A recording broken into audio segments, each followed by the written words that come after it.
Good morning, everyone.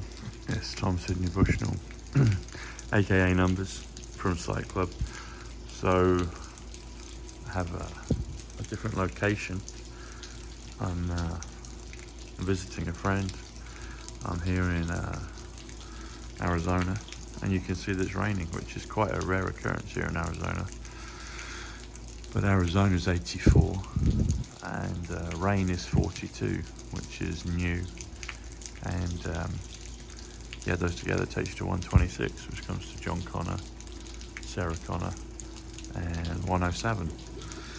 And today is the 26th. 26 plus TH, which is 28, takes you to 54, which is love. So the 26th of September, that actually comes to 211, and then which comes to the emergency broadcast, interesting enough. And then if you add if you add Arizona rain, that then comes to 337. 337 comes to, if you spell out November 5th, 1955,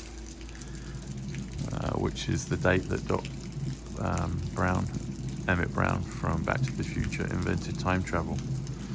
So yeah, there you go. The water pump is confirming that. God bless everyone. Take care. Bye.